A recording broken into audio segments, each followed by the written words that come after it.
আজকে যে তোমাদের সাথে কেকের ভিডিওটা শেয়ার করছি সেটা হলো একটা ছোট প্রিন্সেসের জন্য। প্রিন্সেস 12টার সময় যে কেকটা কেটেছে সেটাও আমার থেকে কাস্টমার রিসিভ করে এবং সাথে পার্টির কেকটাও আমার থেকে রিসিভ করে। এই কেকটা ছিল হলো 2 পাউন্ডের 2 টায়ারের একটা কেক। আমার ফ্লেভারটা ঠিক খেয়াল নেই, যেহেতু এখানে কোনো লেয়ারের ভিডিও আমি করিনি, তাই এত কাজের চাপে এত কিছু মনে রাখা সম্ভব নয়।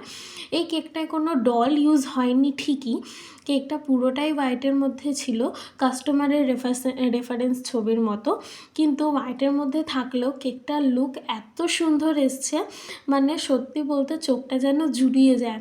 আমার কেকটা করার পর আমার নিজেরই দিতে ইচ্ছা হচ্ছিল না, এতটাই সুন্দর এসছে। আর সব সময় হোয়াইট কালারের ওপরে অন্যান্য কালার যেন বেশি ফুটে ওঠে। এই রোজগুলো আমি করছি, রোজ বলা যায় না, জাস্ট ছোট ছোট ফ্লাওয়ার আমি করছি হলো স্টার নজেল দিয়ে। তোমরা দেখতেই পাচ্ছ দুটো কালারের আমি ফ্লাওয়ার করেছি, সাথে আমি কয়েকটা লিভ নজেল দিয়ে লিভ করে দিয়েছি। তোমরা জানিও তোমাদের এই কেকটা কেমন লাগলো, অবশ্যই ফাইনাল লুকটা দেখে যেও। আর আমি লাস্টে তোমাদের সাথে শেয়ার করেছি তার রিভিউটা, খুব সুন্দর রিভিউ পেয়েছি। চলো আজকের জন্য টাটা, দেখা হবে নেক্সট ভিডিওতে, বাই।